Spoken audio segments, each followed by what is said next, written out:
ইন্নাল হামদালিল্লাহ নাহমাদুহু ওয়া নুসাল্লি আলা রাসূলিল কারীম আম্মা বা'দ।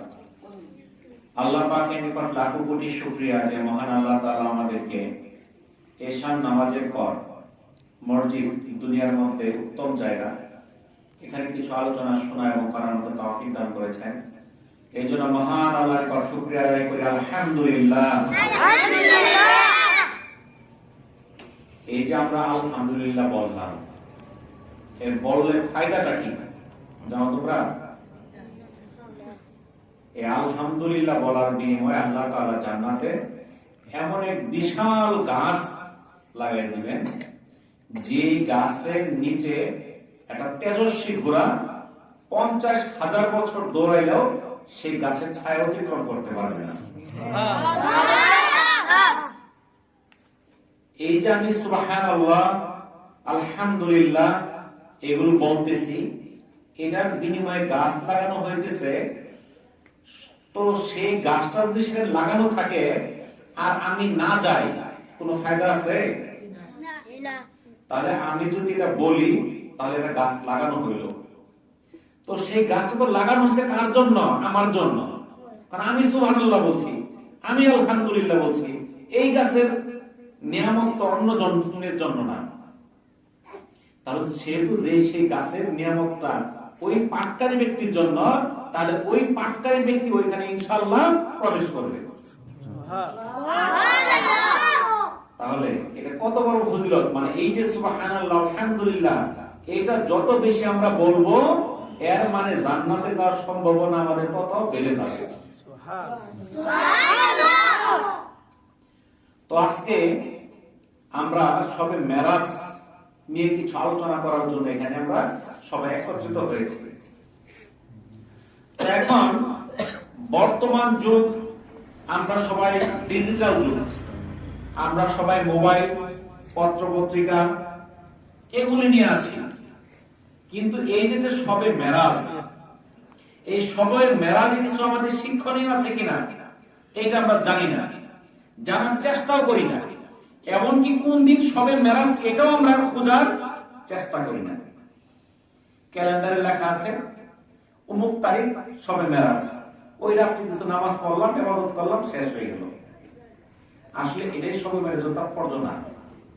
আমি ক্যালেন্ডার দেখে মসজিদে যাবো আর সারা রাত্র নামাজ টামাজ কইরা কিংবা একদিন রোজা রাখলাম, আমার আমল শেষ হয়ে গেল, এটা সবে মেরাজের শিক্ষা না।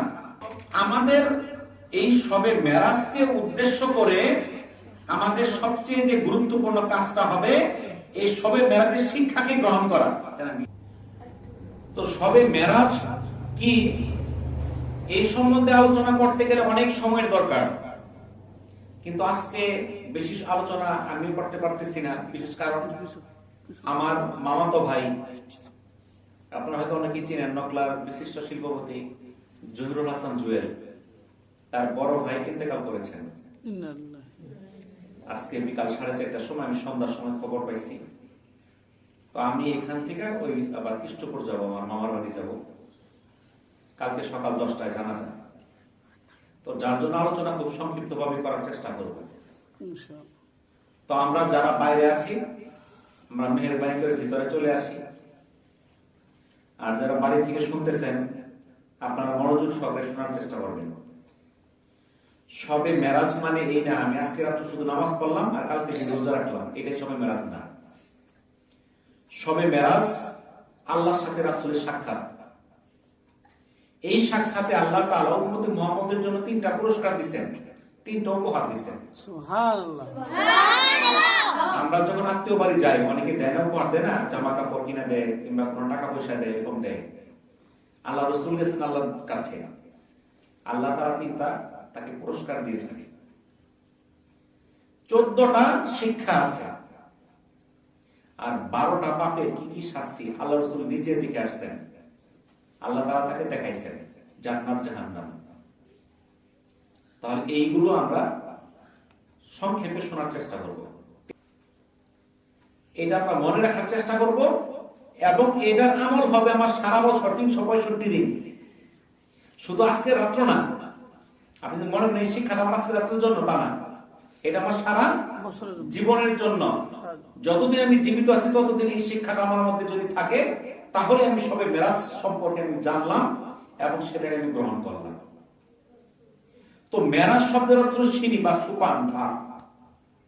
ইসলামী শরীয়তের ভাষায় রাসূলুল্লাহ সাল্লাল্লাহু আলাইহি ওয়াসাল্লাম মক্কা জীবনের পঞ্চম কিংবা ষষ্ঠ কিংবা সপ্তম হিজরিতে 26 রজব দিবাগত রাত্রিতে উম্মে হানি রাদিয়াল্লাহু তাআলা আনহার ঘর থেকে কাবা ঘরে প্রথম পর্বে এই কাবা ঘর থেকে বাইতুল মুকাদ্দাস এবং দ্বিতীয় পর্বে বাইতুল মুকাদ্দাস থেকে রফরফ যুগে একদম আরশে আজিম পর্যন্ত পৌঁছে যান। তো এই যে প্রথম পর্ব যেটা কাবাগর থেকে বাইতুল মুকাদ্দাস পর্যন্ত যে ভ্রমণটা, এই ভ্রমণটাকে বলা হয় ইসরা, আর দ্বিতীয় পর্বটাকে বলা হয় মেরাজ। তো রাসূলুল্লাহ সাল্লাল্লাহু আলাইহি ওয়াসাল্লাম এই যে রাত্রিতে, একটি রাত্রিতেই উনি কাবা থেকে চলে গেলেন বাইতুল মুকাদ্দাস, সেখান থেকে আরশে আজিম। এটা তো একটা অকল্পনীয় বিষয়। আমাদের মধ্যে অনেকে আছে সন্দেহ করে, কেউ মনে করে সবে মেরাজের কাহিনী কল্প কাহিনী, এটা মনে করে কেউ, কারণ তারা ইসলাম সম্পর্কে কিছুই জানে না, মনে করে এটা হুজুররা বানায় বলে। কিন্তু না, এই মেরাজ এখানে কোনো কল্প কাহিনী নেই। পবিত্র কোরআনে আল্লাহ তাআলা ইরশাদ করেন, পবিত্র ও মহিমাময় তিনি যিনি তার বান্দাকে রাত্রিতে ভ্রমণ করিয়েছেন মসজিদুল হারাম থেকে মসজিদুল আকসা, যার পরিবেশ আমি করেছিলাম বরকতময়, তাকে আমার নিদর্শন দেখানোর জন্য তিনি সর্বশ্রোতা সর্বদ্রষ্টা। এই কথা কোথায় বললেন? পবিত্র কোরআনে। আল কোরআনের যে বাণীগুলো আছে, এখানে কোনো সন্দেহ আছে? কোনো সন্দেহ নাই। তাহলে পবিত্র কোরআনে আল্লাহ তাআলা এই সম্পর্কে বলে দিলেন। তো যখন মেরাজ থেকে আল্লাহ রাসূল মক্কাতে ফিরে আসলেন, আসার পর এই মেরাজের ঘটনা যখন উনি বর্ণনা করতে থাকলেন, তখন এই বর্ণনা শুনে বিভিন্ন কাফিররা হাসি ঠাট্টা শুরু করলো। তারা বলল যে মক্কা থেকে সেই বাইতুল মুকাদ্দাস যাইতে যেখানে কমপক্ষে 7 দিন লাগে, আর সে এক রাত্রিতে সেখানে গেছে, আবার ওইখান থেকে চলে গেছে আরশে আজিম। এটা তো অবান্তর কথা, কিন্তু কেউ বিশ্বাস করবে না। আমরা তো বিশ্বাস করি না, পাগলেও বিশ্বাস করবে না। তখন তারা চিন্তা করলো, আচ্ছা দেখি হযরত মুহাম্মদ সাল্লাল্লাহু আলাইহি সাল্লামের একজন বন্ধু আছে, নাম হলো আবু বকর। সে তো ওনার সব কথাই বিশ্বাস করে, দেখি এই কথাটা বিশ্বাস করে কিনা। আমার মনে হইতেছে এই ঘটনাটা সেও বিশ্বাস করবে না, এটা তো একদম অবাস্তব। এক রাতে কেমনে যাব এই মক্কা থেকে বাইতুল মুকাদ্দাস? তো আবু বকর তখন ইতিমধ্যে সেদিকে যাইতেছিল। তখন তাকে বলছে, হে আবু বকর, তোমার বন্ধু তো বলতেছে সে নাকি এক রাত্রে কই গেছে গা, কাবা ঘর থেকে বাইতুল মুকাদ্দাস চলে গেছে। শুধু সেখানেই গেছে না, ওইখান থেকে আল্লাহর সঙ্গে দেখা করছে। এটা কি সম্ভব নাকি? এটা তুমি বিশ্বাস করো? তখন আবু বকর বলতেছে, এটা যদি আল্লাহ রাসূল বলে থাকে তাহলে এর মধ্যে কোনো সন্দেহ নাই, আমি এতে শতভাগ বিশ্বাসী। সুবহানাল্লাহ। কাফেরদের মুখটা ছোট হয়ে গেল, মনে করছিল যে এই কথা আর বিশ্বাস করবে না। কিন্তু আবু বকর নিঃসন্দেহে এটা কি করে নিল? স্বীকার করে নিল এটা সত্য। এরপরে আল্লাহ রাসূল সাল্লাল্লাহু আলাইহি সাল্লাম ওনার উপাধি দিলেন সিদ্দিক। ওনার নাম কিন্তু এর আগে সিদ্দিক উপাধি ছিল না। যখন এই ঘোষণা তিনি স্বীকার করলেন, আল্লাহ রাসূল তার উপাধি দিয়ে দিলেন সিদ্দিক, মহাসত্যবাদী। সুবহানাল্লাহ। তাহলে এই যে কত বড় বিশ্বাস ছিল, যেই বিশ্বাসের দরুন ওনার মনের মধ্যে কোনো সন্দেহ ছিল না। আল্লাহ তাআলা আল্লাহ রাসূলকে মুখ দিয়ে যা বলান সেগুলো আল্লাহর নির্দেশের কথার বাইরে কিছু না। আল্লাহ রাসূল সাল্লাল্লাহু আলাইহি সাল্লাম কাবা থেকে বাইতুল মুকাদ্দাস গেছেন বুরাক নামক একটা বাহন দিয়ে, আর সেখান থেকে গেছেন বাইতুল মুকাদ্দাস থেকে আরশে আজিম পর্যন্ত রফরফ নামক একজন বাহন দিয়ে। তো আল্লাহ রাসূল সাল্লাল্লাহু আলাইহি সাল্লাম প্রত্যেকটা আসমান পার হন এবং প্রত্যেকটা আসমানে এই বিভিন্ন নবীদের সাথে সাক্ষাৎ হয়।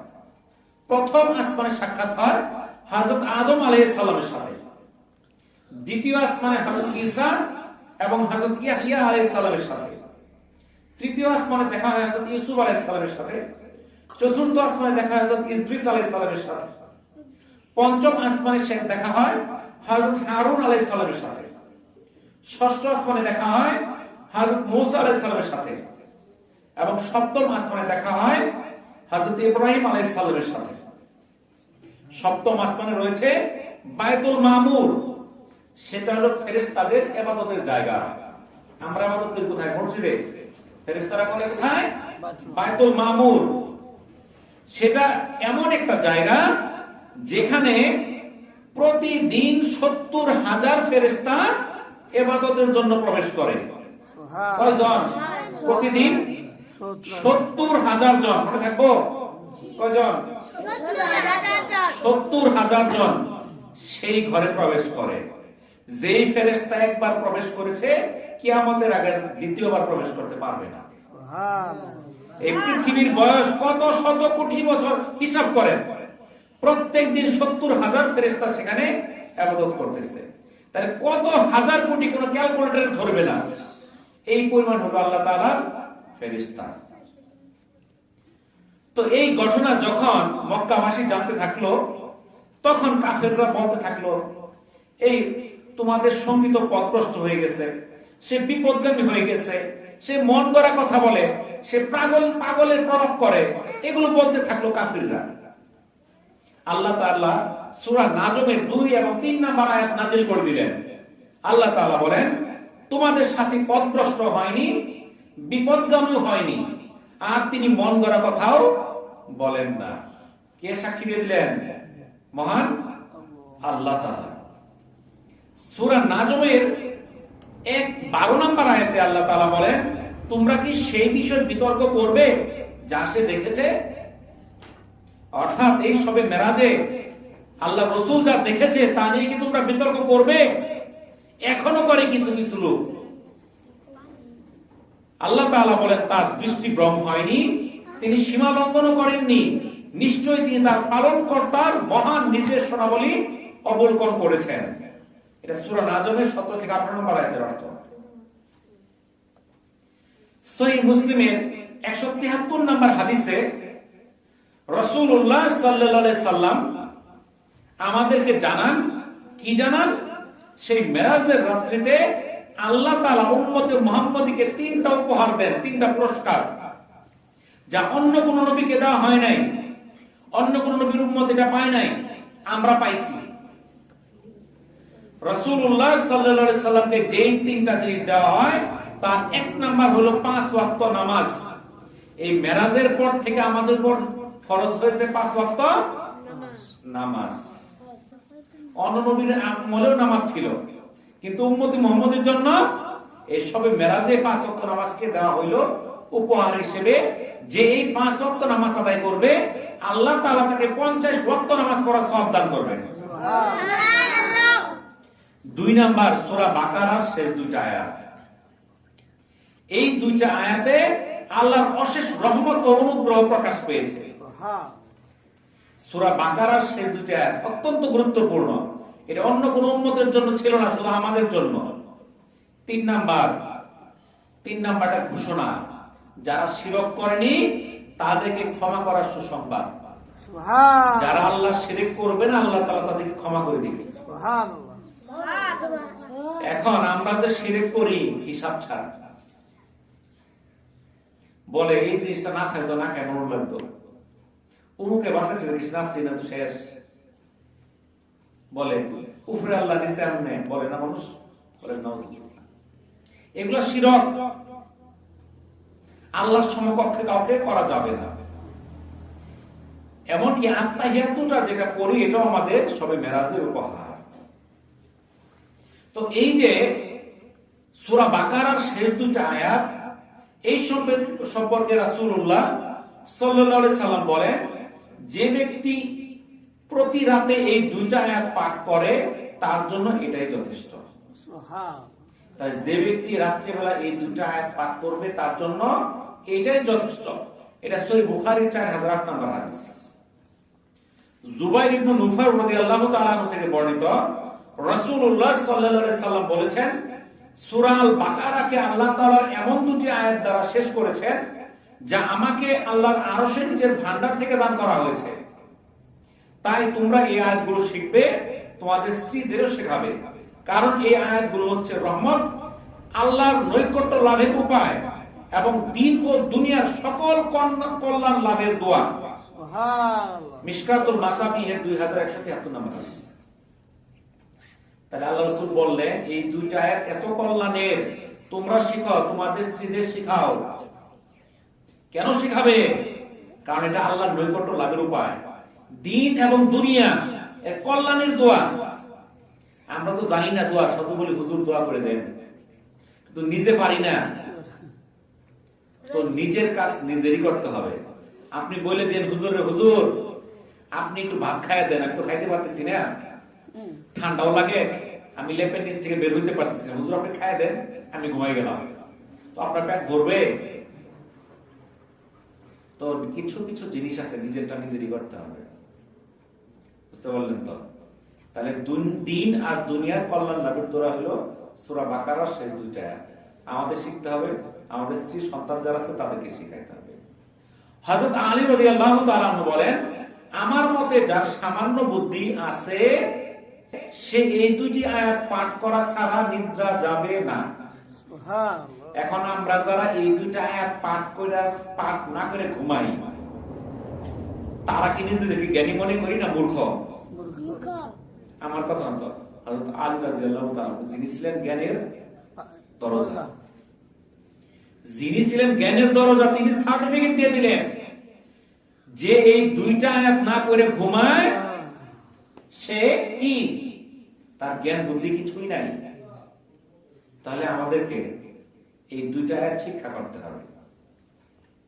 তো মেরাজের মধ্যে আল্লাহর রাসূল 14টা বিষয় আমাদের জন্য শিক্ষা হিসেবে অবগত করছেন। কি কি? 1 নাম্বার, আল্লাহর সাথে কাউকে শরীক করা যাবে না। যদি করো তুমি নিন্দিত এবং অসহায় হয়ে পড়বে। আর তোমরা কেবল আল্লাহর ইবাদত করো। এটা সূরা বনী ইসরাইলের 22 নম্বর আয়াত। কি বললেন? তোমরা আল্লাহর সাথে শরীক করো না, তাহলে তুমি নিন্দিত হয়ে পড়বে, অসহায় হয়ে পড়বে। যারা আজকে এগুলো কাজ করছে, তসলিমা নাসরিন, আরো যে মুরগি কি জানি, মুরগি কবির, এরকম কিছু আছে, তাই না? আচ্ছা, তারা কোথাও যায় মানুষের সম্মান পায় না, সে কারো সামনে আসতে পারে না, ভয় পায়। কে আমাকে কি বলে, কে মুখে জুতা নিক্ষেপ করে, কে মুখে থুতু নিক্ষেপ করে, সে মারা গেলে তার মিষ্টি মুখ করে। কত নিন্দিত। 2 নাম্বার, বাবা মার সাথে ভালো ব্যবহার করো। তাদের একজন বা উভয় বৃদ্ধ অবস্থায় যদি তোমাদের সামনে উপনীত হয়, তাহলে তাদের সাথে উপ শব্দটি পর্যন্ত করো না। তাদেরকে ধমকের সুরে জবাব দিও না, বরং তাদের সাথে মর্যাদা সহকারে কথা বলো। আর তাদের সামনে বিনয়ী থাকো আর দোয়া করো, রব্বিরহামহুমা কামা রাব্বায়ানি সাগীরা। হে আমার প্রতিপালক, তোমাদের তেমনি ভাবে লালন পালন করো যেমনি তারা শৈশবে আমাদেরকে লালন পালন করেছেন। সূরা বনী ইসরাইলের 23 এবং 24 নম্বর আয়াতের অর্থ। 3 নাম্বার, তোমাদের কৃতকর্মের জন্য আল্লাহর কাছে তওবা করো, তাহলে আল্লাহ তোমাদের অপরাধ ক্ষমা করে দিবেন। নিশ্চয় আল্লাহ তাআলা তোমাদের মনের খবর জানেন। সূরা বনী ইসরাইল আয়াত 25। তাহলে আমাদের মনের খবর কে জানেন? আল্লাহ। আল্লাহ তাআলা। তাহলে আমাদের কৃতকর্মের জন্য ক্ষমা চাইতে হবে কার কাছে? আল্লাহর কাছে। 4 নাম্বার, আত্মীয় স্বজনকে তাদের অধিকার দাও এবং মিসকিন ও মুসাফিরের হক আদায় করো। এটা হলো সূরা বনী ইসরাইল আয়াত 26। তাহলে কি করতে হবে?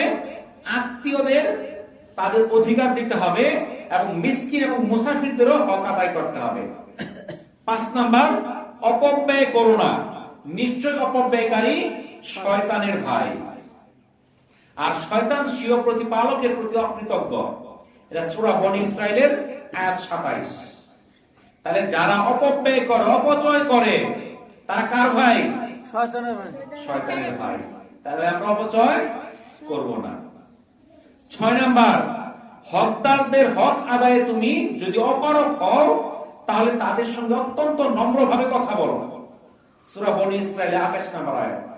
আমার কাছে একজন হক পায়, তার সে প্রাপ্য, কিন্তু আমি দিতে অসমর্থ, আমার ক্ষমতা নাই, তাহলে তার সঙ্গে আমি নম্রভাবে কথা বলবো। 8 নাম্বার, দারিদ্রতার ভয়ে তোমরা সন্তান হত্যা করো না, নিশ্চয়ই এটা মহাপাপ। সূরা বনী ইসরাইল আয়াত 31। দারিদ্রতার ভয়ে সন্তানকে হত্যা করে এমন ঘটনা আছে না নাই? আছে। অনেকে আছে মায়ের পেটে থাকতে নষ্ট করে ফেলে, পৃথিবীর মুখটা তাকে দেখতে দেয় না।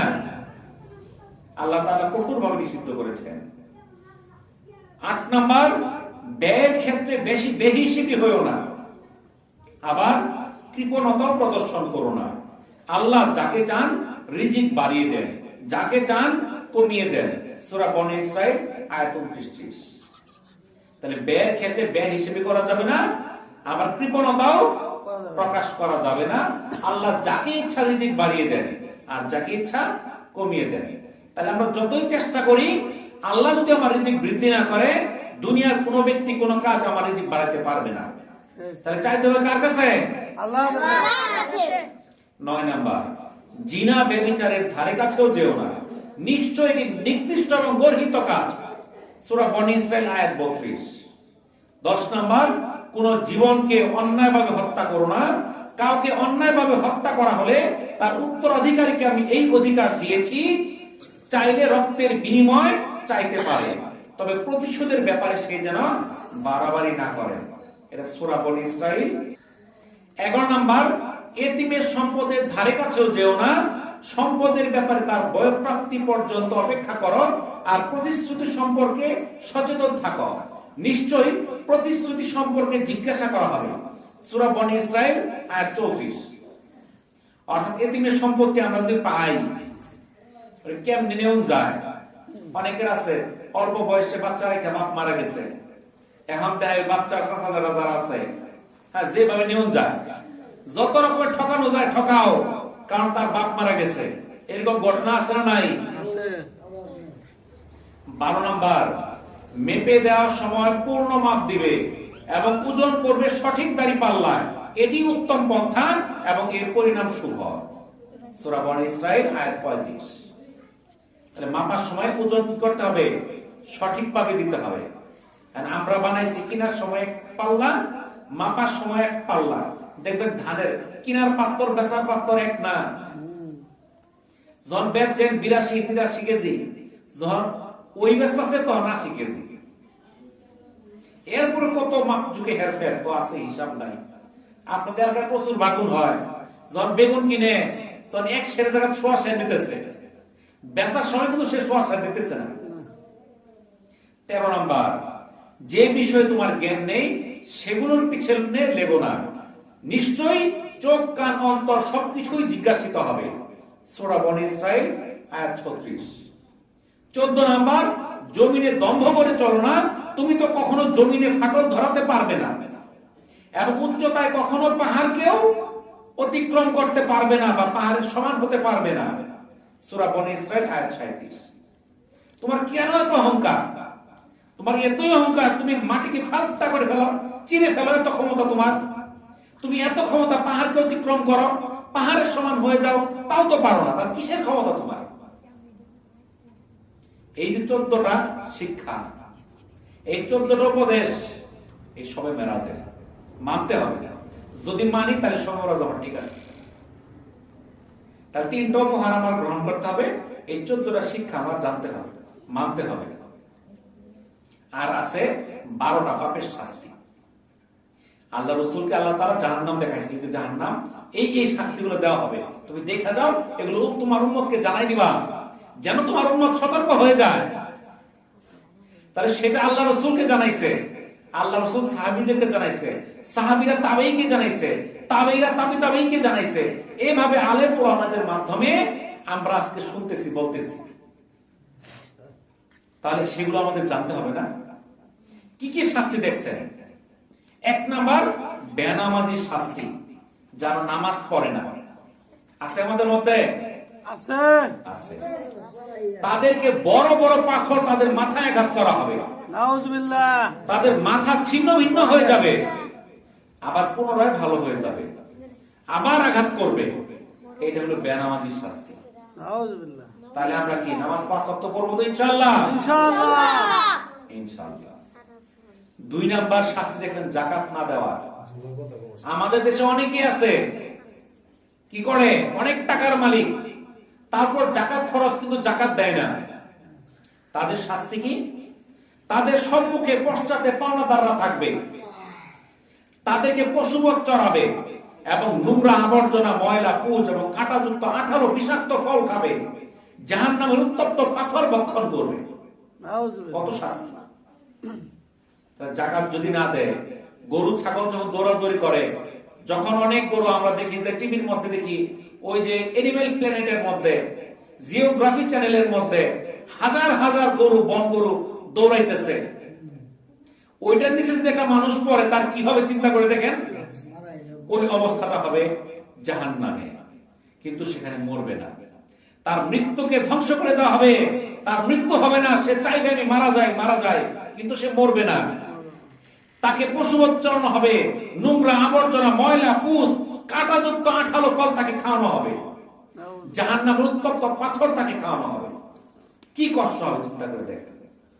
যারা চুগলখড়ি করে, আমাদের দেশে কিছু লোক আছে কি করে, এরা একজন আরেকজনের বিরুদ্ধে কথা লাগায় শত্রুতা সৃষ্টি করে, ঝগড়া বাঁধায় দেয়।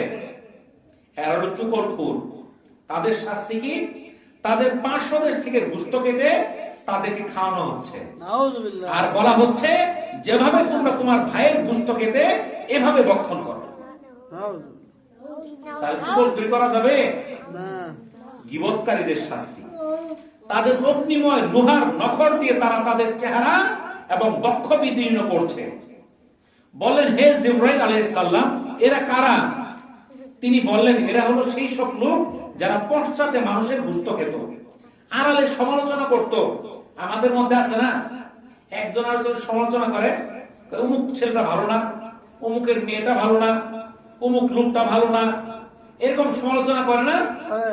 তাদের জাহান্নামে কি শাস্তি হবে? তাদের নখগুলো থাকবে কিসের? লোহার। এদের বক্ষকে খামচাবে, চেহারার মধ্যে খামচাবে। এরা হলো, এইটা হলো গীবতকারীর শাস্তি। এরপর আল্লাহ রাসূল দেখলেন সুদ খায় যারা, সুদখোরদের শাস্তি। এই এলাকায় আছে কিনা বলেন? আছে? সুদখোর আছে? সুদখোর যারা আছেন শুনে রাখেন, মাইকের শব্দ অনেক দূর পর্যন্ত যাইতেছে, তারা মসজিদে আসতে ভয় পাইতেছেন, কথা শুনতে ভয় পাইতেছেন, কিন্তু জাহান্নামে যখন শাস্তি পাবেন তখন কিন্তু বাঁচার কোনো উপায় থাকবে না। সুদখোরদের বড় বড় পেট হবে, যার কারণে তাদের অবস্থান থেকে তারা নড়াচড়া করতে পারবে না, তাদেরকে আগুনের মধ্যে প্রবেশ করানো হবে। নাউজুবিল্লাহ। এগুলো সুদখোরের শাস্তি। জেনাকার, বদকার নারী, যারা ব্যভিচার করেছে, ভ্রূণ এবং সন্তান হত্যা করেছে, তাদেরকে দেখলেন পায়ে আংটা লাগিয়ে উল্টা করে ঝুলানো হয়েছে, তারা আত্মচিৎকার করতেছে। কত কষ্টকর শাস্তি! ব্যভিচারী জেনাকার পুরুষদের দেখলেন এক সম্প্রদায়, তাদের সামনে একটা উত্তম পাত্রের মধ্যে উত্তম ভুনা করা তাজা গোশত, আর একটা পাত্রের মধ্যে পচা, নোংরা, দুর্গন্ধময় মাংস। কিন্তু ওই লোকটা সে উত্তম ভুনা মাংস না খায়া সে পচা, ময়লা, কিন্তুলা মাংসগুলো খাচ্ছে। নাউজুবিল্লাহ। আল্লাহ রাসূল সাল্লাল্লাহু আলাইহি সাল্লাম জিবরাইল আলাইহিস সালামকে বললেন, কিসের জন্য সেই ভালো মাংস রেখে সে পচা মাংস খাচ্ছে? জিবরাইল আলাইহিস সালাম বললেন, এরা ওইসব পুরুষ যারা স্বীয় বৈধ স্ত্রী রেখে অন্য নারী গমন করেছে, এবং এরা ওইসব নারী যারা স্বীয় বৈধ স্বামী রেখে পর পুরুষগামিনী হয়েছে। আমাদের খেয়াল রাখতে হবে। এরপরে দেখলেন আমানত আদায় না করার শাস্তি। আজকালকে আমানত রাখলে পাওয়া যায়? যদি এক লোক টাকা পয়সা রেখে গেছে, 2-4-5 বছর পর আসলে লোকজন চিনি না, হয় না এরকম? তো দেখলেন যারা আমানত আদায় না করে এই সকল লোক বিশাল লাকড়ির বোঝা একত্রিত করতেছে, কিন্তু বোঝা উঠাইতে পারতেছে না, লাকড়ি আস্তে আস্তে বাড়তেছে। জিবরাইল আলাইহিস সালামকে আল্লাহ রাসূল বললেন, হে জিবরাইল আলাইহিস সালাম, এরা কারা? জিবরাইল আলাইহিস সালাম বললেন, এরা হলো আপনার উম্মতের সেই ব্যক্তি যে মানুষের আমানত আদায় করেনি, বরং আরো অধিক গ্রহণ করেছে। এরপর দেখলেন যারা অশ্লীল বাক্য ব্যবহার করে এবং ফিতনা সৃষ্টি করে তাদের শাস্তি। আমাদের এলাকায় কিছু কিছু লোক আছে, কথায় কথায় মুখ দিয়ে গালমন্দ, ভালো কোনো কথা আসলেও ওর মধ্যে গালমন্দ দু একটা থাকবেই, এটা ছাড়া বলতে পারে না। এরকম কিছু কিছু লোক এই এলাকার না, সব এলাকাতেই আছে। তাদের কি শাস্তি দেখলেন? তাদের জিহ্বা এবং ঠোঁট আগুনের কেচি দিয়ে কাটা হবে। এখন তারা যদি মনে করে আগুনের কেচি দিয়ে তো কাটিয়ে দিছে, পরে তো আর সমস্যা, একবার কাছে শেষ না, শেষ না। আগুনের কেচি দিয়ে কাটা হবে, পরেক্ষণে আবার তার ঠোঁট হয়ে যাবে, আবার কেচি দিয়ে কাটবে, আবার হয়ে যাবে, এইভাবে চলতেই থাকবে।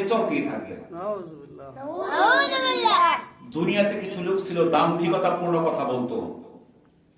এই দাম্ভিকতাপূর্ণ যারা কথা বলতো তাদের শাস্তি আল্লাহ রাসূল দেখলেন কি?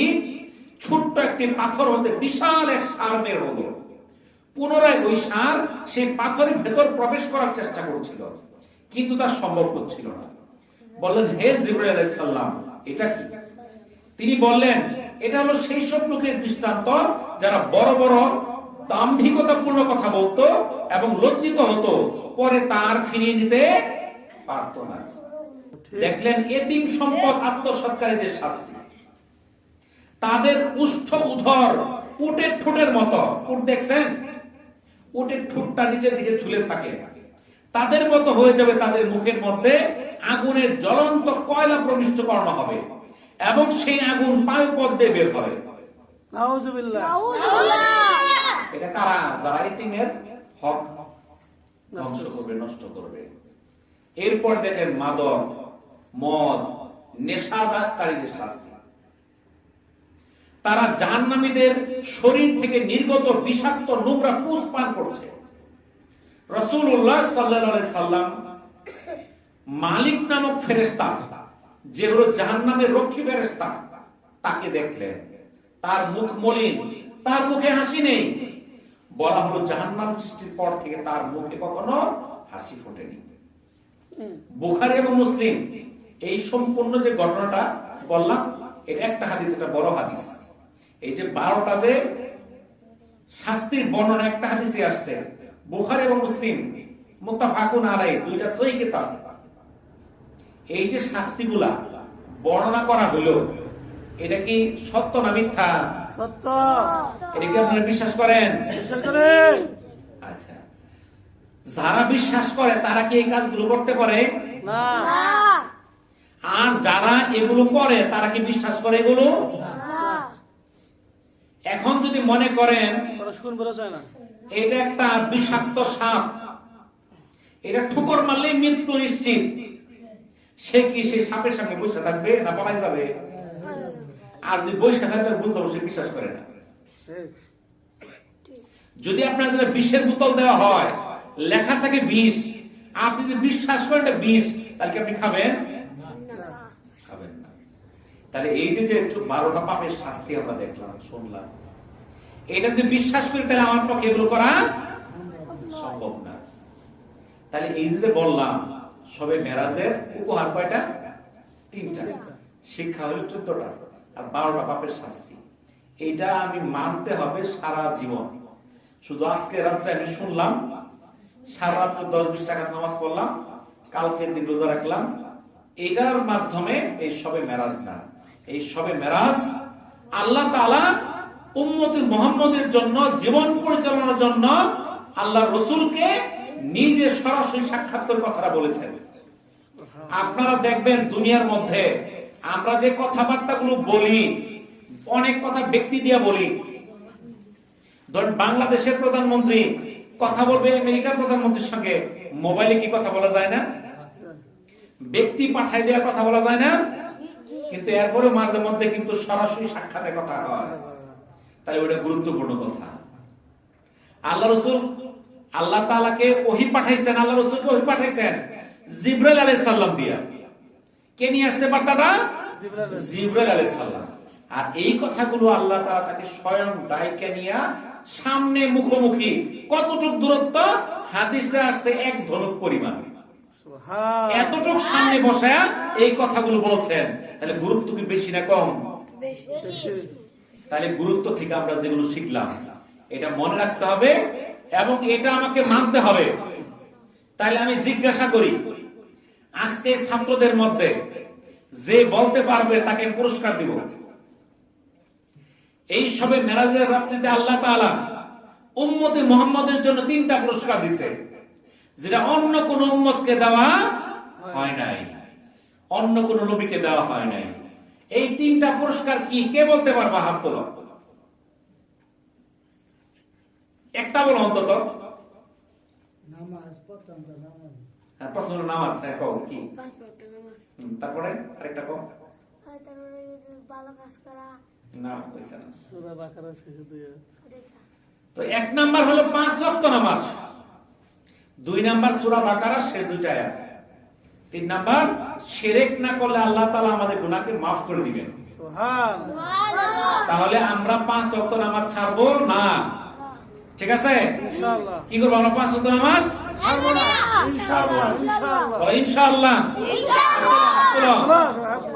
হে আল্লাহ, হে আল্লাহ, আমরা আল্লাহর ঘর, আমরা আল্লাহর ঘর মসজিদে বসে ওয়াদা করছি, মসজিদে বসে ওয়াদা করছি, আমরা 5 ওয়াক্ত নামাজ, আমরা 5 ওয়াক্ত নামাজ ছাড়বো না, ছাড়বো না।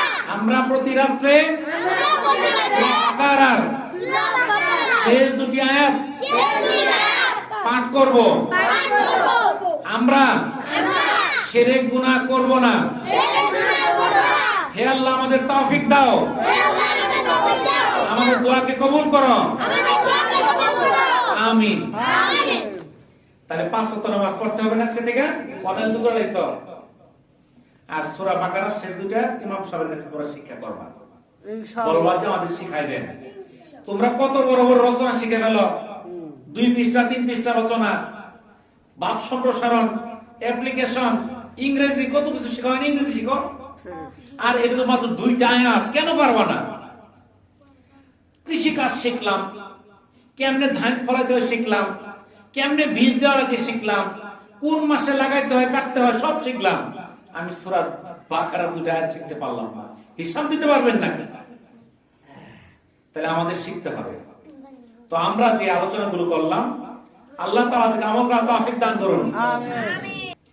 তো আমি আপনাদের কাছে বিদায় নিতেছি, আপনাদের কাছে দোয়া চাই, আল্লাহ তাআলা যেন আমাকে maaf করেন এবং যে ওয়াদা করলাম এই ওয়াদা যেন আল্লাহ তাআলা আমাকে পালন করার তৌফিক দান করেন, আমিন। আল্লাহ তাআলা যেন আমাকে যতদিন আল্লাহ তাআলা হায়াত দিয়েছে ততদিন সুস্থতার সঙ্গে দ্বীনের খেদমত করার তৌফিক দান করেন, আমিন, আমিন। ওয়া আখিরু দাওয়ানা আলহামদুলিল্লাহি রাব্বিল আলামিন। আসসালামু আলাইকুম ওয়া রাহমাতুল্লাহি ওয়া বারাকাতুহু।